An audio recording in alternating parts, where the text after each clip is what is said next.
Hey everybody, I'm going to start off this week's reading talking about the partial solar eclipse that we're going to have in Aquarius on February 15th. When we have a solar eclipse, it corresponds to the time of the new moon.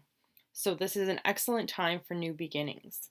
And the energy of an eclipse lasts up to a month before the eclipse happens and up to 6 months after. So you have a bit of a window there where, there's going to be a lot of changing around in your life and things happening. Eclipses are like portals. It's our choice whether we're going to jump through them willingly or if we're going to fight the changes, because it is a time for all of us great change in our life. Some may find this energy difficult at times because the ego likes to fight change. Quite often changes follow eclipses, and because change seems inevitable, it is better to go with the flow of life and to the things that happen. Listen to your heart in this, it's really important, okay?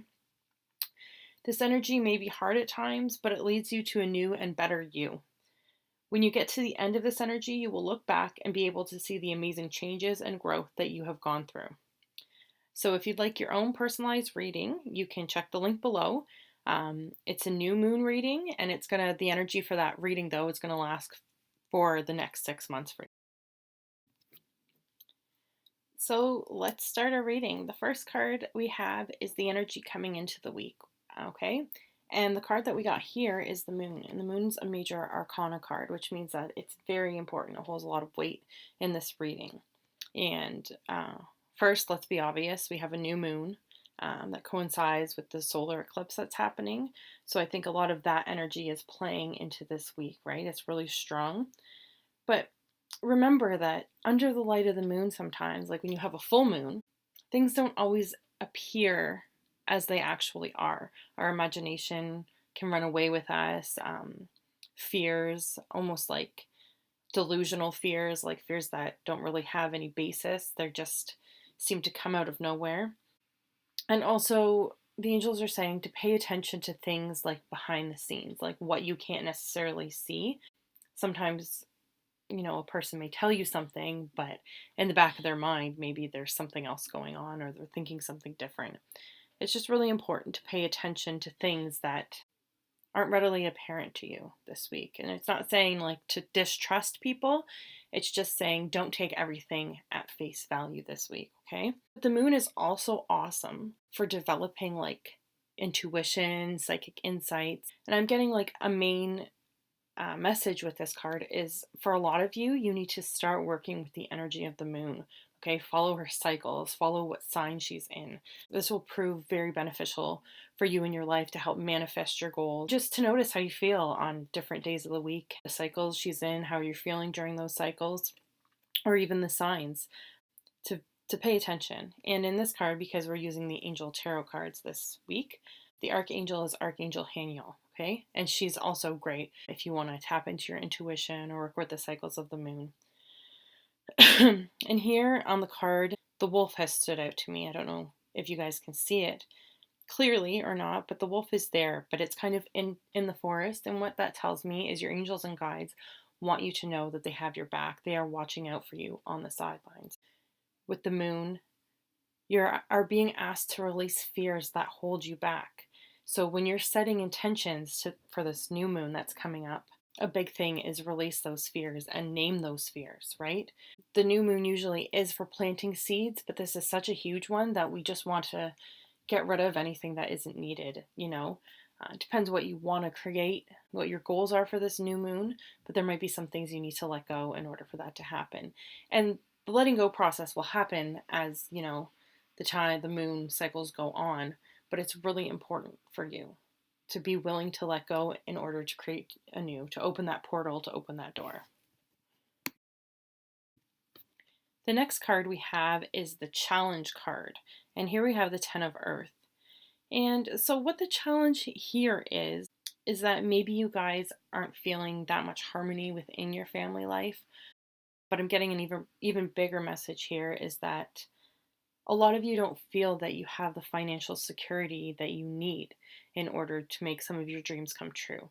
The angels are asking you to let it go to the universe and trust that everything that you need will be provided for, okay? And it's important just to not get bogged down with a whole bunch of things and find the magic in life. Try to look at it through the wonder and the eyes of a child.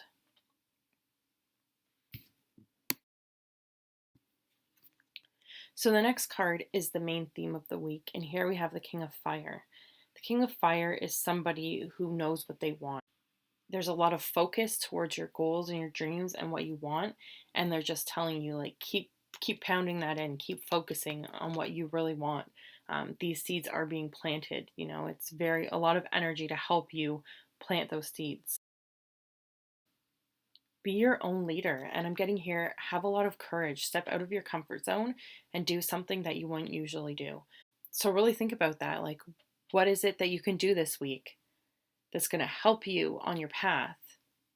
It's not going to feel comfortable, but after you've done it, you're going to feel amazing and say, like, wow, I did that, I can do this, I've got this, right? There's a lot of creativity flowing, and I'm finding that for some of you, there may be a group of you or someone that comes into your life that helps spark your creativity or helps, egg you on and help you move forward with your plans. So the next card we have is your guidance or advice card for the week. And here we have the Three of Air. And a lot of times the Three of Air represents sadness, okay? Even depression. What the advice here is that there is something within your energy body that needs to be released. It's a lower vibration type of energy that is kind of like lingering around.